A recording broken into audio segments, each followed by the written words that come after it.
오늘 마지막 네 번째 발제자는 신동희 이화여자대학교 교수님입니다. 간단하게 양력을 소개드리겠습니다. 1991년도 이화여대 과학교육학과에서 2학사, 그다음에 서울대학교 지질과학과에서 2학 석사, 그리고 티처스 칼리지 콜롬비아 유니버시티에서 교육학 박사를 취득하셨습니다. 주요 경력으로는 한국과학교육단체 총연합회 부회장을 역임하셨고 또 한국지구과학회 회장을 역임하셨습니다. 신동희 교수님께서는 지구과학 분야 연구와 교육이 선도해야 할 새로운 역할이라는 주제로 발제를 해 주시겠습니다. 신동희 교수님을 박수로 맞아 주십시오. 안녕하세요. 이화여대학교 과학교육과 신동희입니다. 제가 그 감기 끝이어서 기침이 계속 나와서 혹시 발표할 때 기침을 계속 하는 상황이 벌어질 것 같아서 미리 양해 말씀드립니다. 오늘 앞에서 좋은 말씀 다 들었고 그 많은 교수님들께서 여기 이제 참석해 주신 교수님과 제가 가장 백그라운드가 이질적일 것 같습니다. 근데 저도 석사는 이학 석사를 했기 때문에 우리 자연과학 하는 분들과 어느 정도의 교집합이 있다고 생각을 하고 오늘 특강도 아니고 발표를 진행하겠습니다. 지구학 분야 연구와 교육이 선도해야 할 새로운 역할입니다. 발표 순서는 연구비 연구 성과, 지구과학 교육 관련 현황, 지구과학의 현재 역할, 과학 연구와 과학 교육의 연계, 지구과학 연구와 교육의 새로운 역할입니다. 연구비는 앞에서 많은 분들이 말씀하셨지만 연구비와 연구 성과가 연구비를 증가한 만큼 연구 성과가 증가한다는 건 경험적으로 다 알고 있고 이제 관련 연구하시는 그룹들이 계시더라고요. 근데 실제로 많이 이거보다 훨씬 많았는데 이 발표를 조금 찾아보니까 2011년도에 이런 연구비와 연구 업적이 이제 긍정적 영향을 미친다. 그다음에 2018년도에 비슷한 결과고 특히 재미있었던 게 간접비 비율이 높아질수록, 다시 말해서 재량적으로 연구비가 집행될수록 효율성이 증가한다. 그다음에 작년에 있던 연구에서는 조금 약간 다른 측면의 분석 결과가 나왔는데 연구비 증가가 논문 특허 기술 이전 성과의 증가로 연결되는 것은 아니지만 재미있는 것은 투입 인력의 증가가 성과로 연결된다. 다시 말해서 아까 많은 분들이 많은 연구자들한테 연구비가 분배되는 게 부족하다, 최근에 많이 떨어졌다 이런 말씀들을 하셨는데 스타 과학자에 대한 연구도 중요하지만 동시에 많은 과학자들한테 연구를 함으로써 이런 연구비 성과가 더 많이 혜택을 받는 분들이 많을수록 아웃풋도 많다라는 실증적 연구 결과도 있었습니다. 제가 2009년부터 24년 연구재단 홈페이지에 들어가 보면서 찾은 건데요. 동그라미가 큰 게 연구비 액수는 전혀 아니고요. 과제 수입니다. 16년 동안 연구 과제 수가 인문학, 사회과학의 제일 크지만 사실은 이제 연구 규모로 보면 상대가 안 되고요. 여기 자연과학이랑 생명과학 분야가 이렇게 있습니다. 역시 과제 수로 봐서 그렇고요. 이제 오른쪽 보시면 이제 자연과학의 이제 교원 수가 이제 공학이나 의학학보다 반도 안 되는 7,279. 이건 2023년 기준입니다. 연구 책임자는 5,419. 그래서 수혜율이 74.4%가 작년에 된 것 같습니다.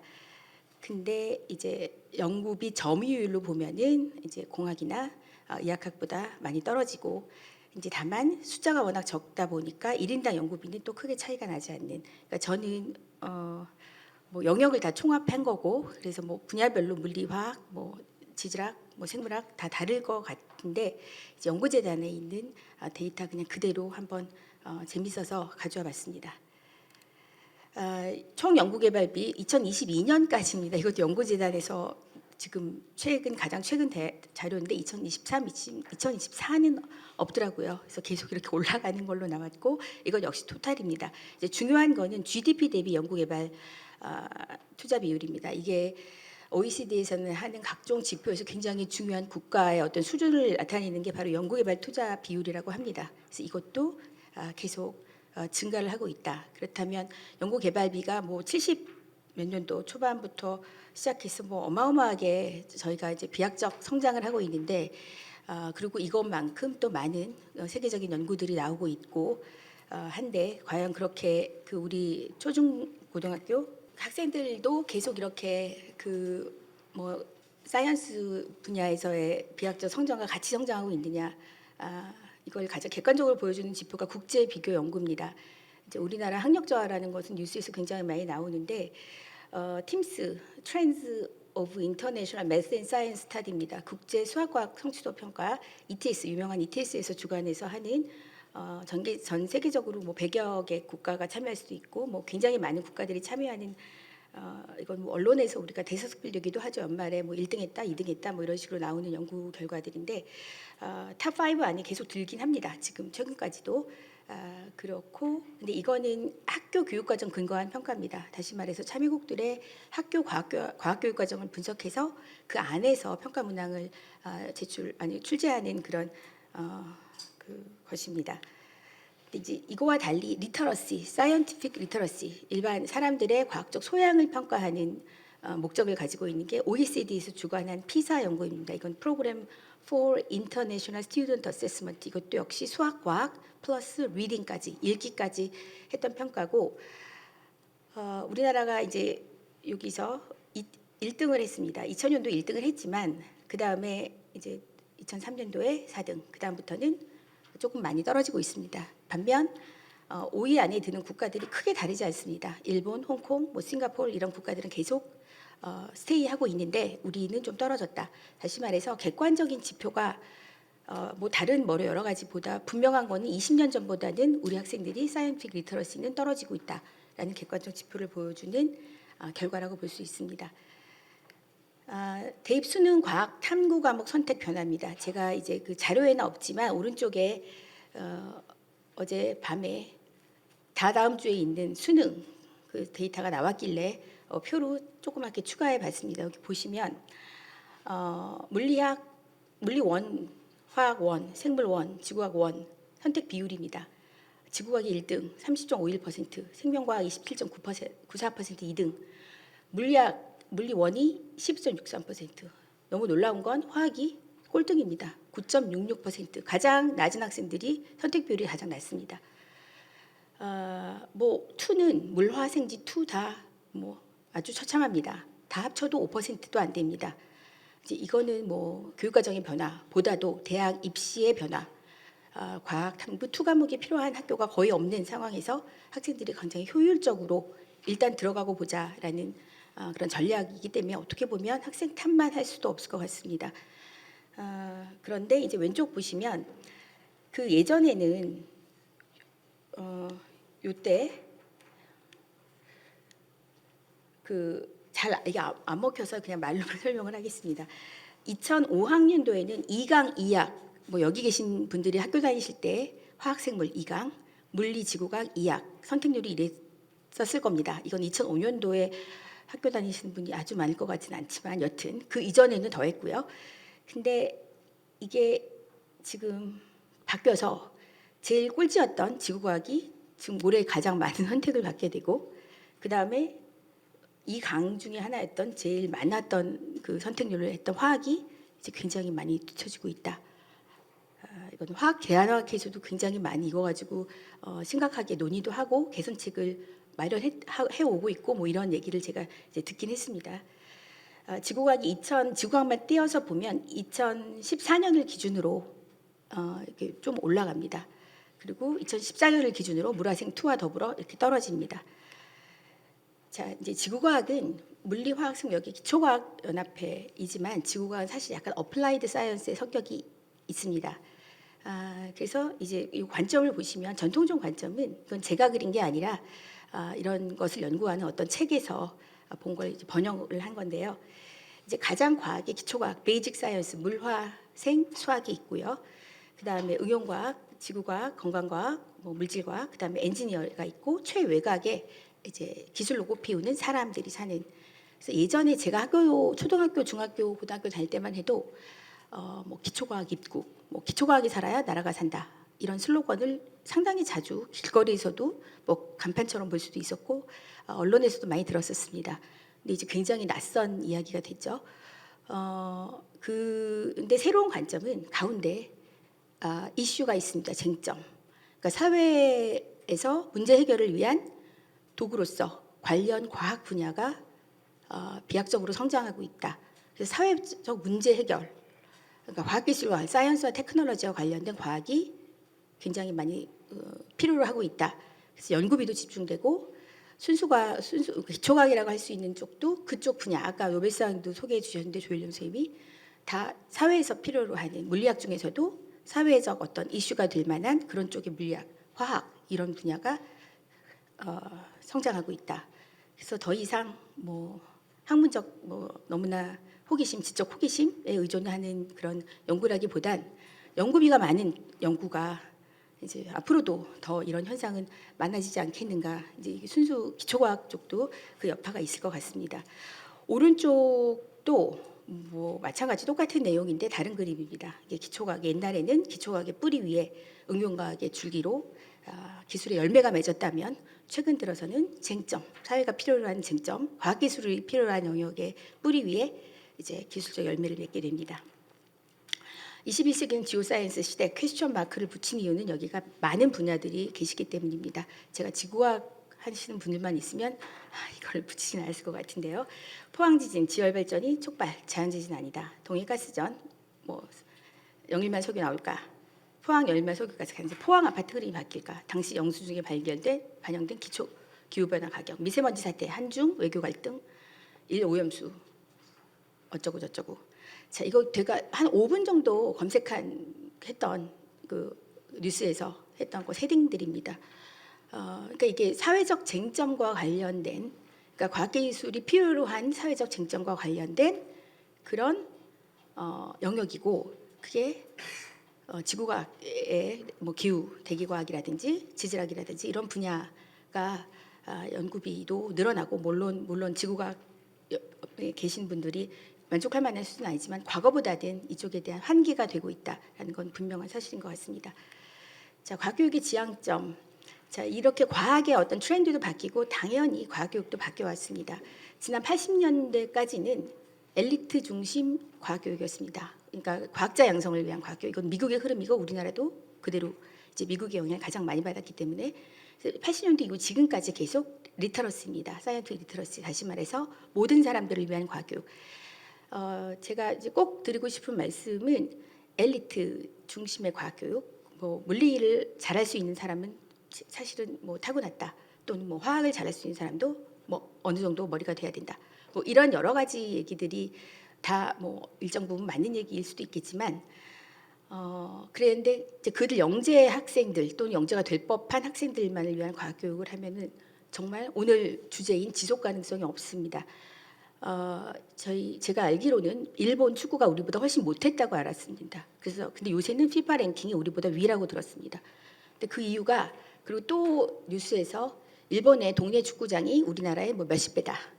그러니까 저변 확대입니다. 그러니까 축구를 어렸을 때부터 즐겁게 하고 그런 사람들 쪽에서 축구 서포터스가 생기고 또는 엘리트 축구 인도 양성됩니다.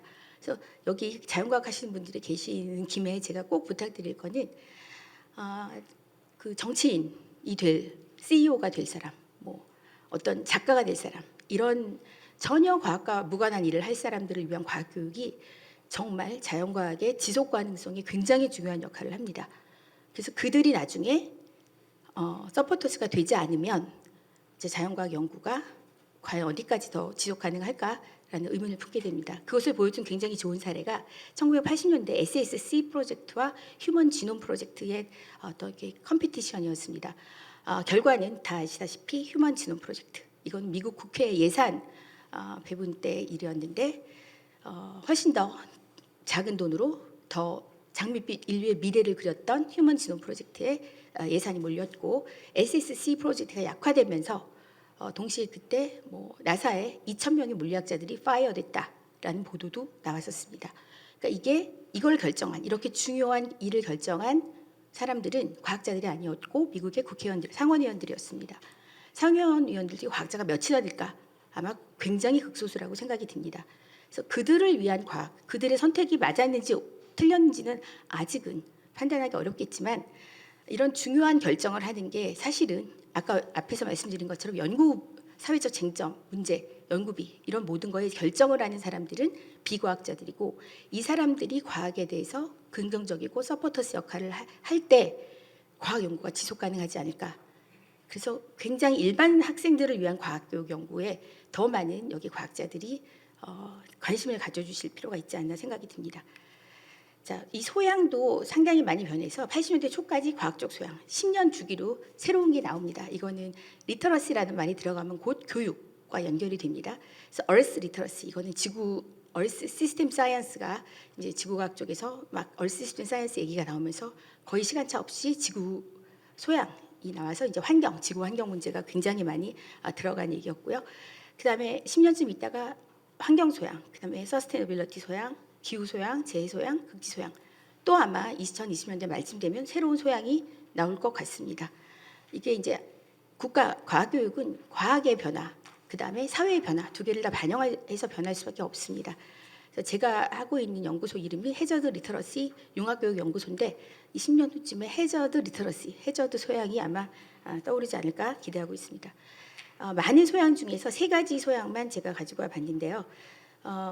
지구 소양, 극지 소양, 기후 소양. 빨간색으로 한 거는 기존의 과학 지식이 아닌 인간의 활동으로 인한 또는 인간과의 융합, 문화, 사회와 융합하는 쪽으로 교육에 가고 있고 이것도 사회와 어떤 사회적인 요구에 따른 어떤 결과물이라고 볼 수 있습니다. 제가 자연대 교수님들 예전에 뵀을 때 저 보면은 왜 30년 전이나 지금이나 중고등학교에서 가르치는 건 똑같아 이런 말씀들을 하시는데 하나도 똑같지 않습니다.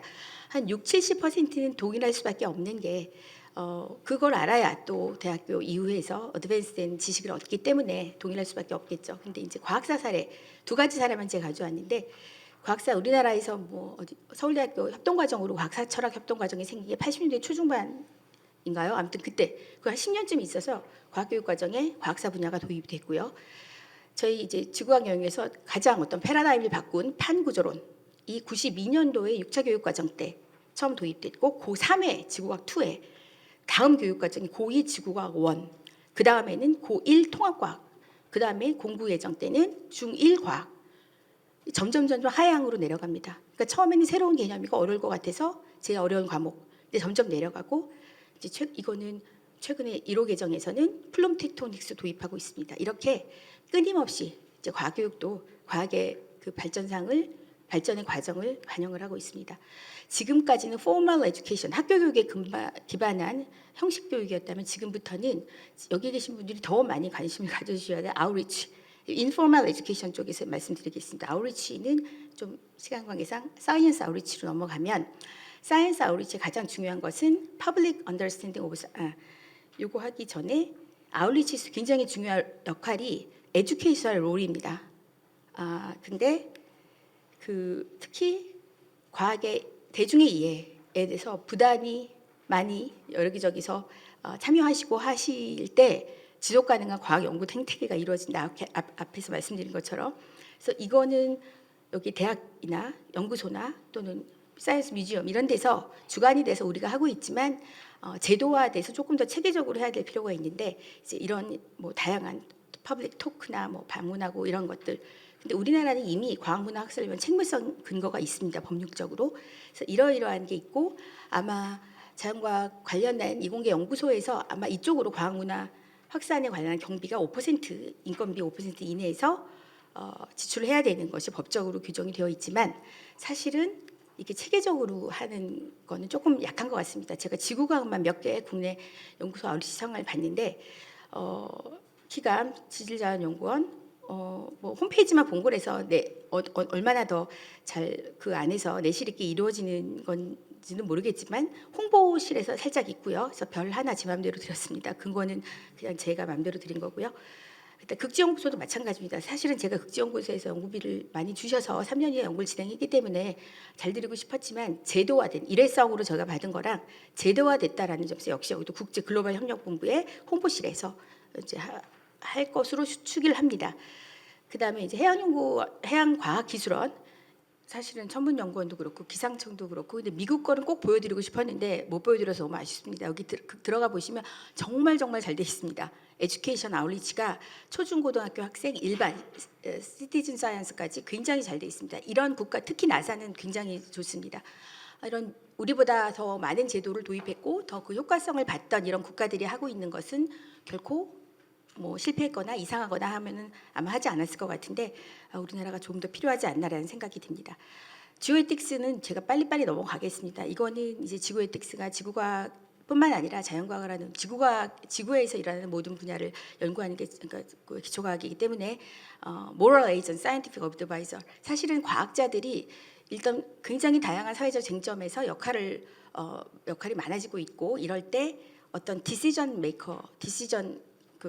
메이커보다는 이제 이런 moral agent나 scientific advisor 역할을 할 수 있도록 하는 다양한 어떤 그 아이디어를 얻어야 되지 않겠느냐. 우리가 자연과학하는 교육에서도 고등교육에서도 그래서 이런 그 움직임들이 요새 상당히 이제 주도하는 이 페펠로니 이분이 지알로지스트입니다. 지질학자인데 이쪽으로 굉장히 많이 연구를 하고 계십니다. 이분의 궁극적인 목적은 자연과학하는 사람들에게 지오에틱스를 다 가르치는 것, 한 광이라도 가르치는 것이라고 얘기하고 있습니다.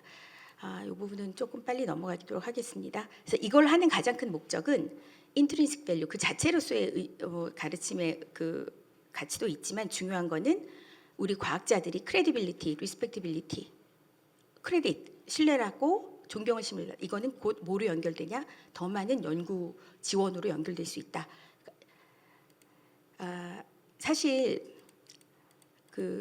사실은 knowledge랑 attitude는 아무 상관이 없습니다. 지식이 많다고 태도가 좋아지는 것도 아니고 또 나빠지는 것도 아니고요. 지식과 behavior도 아무 상관이 없고요.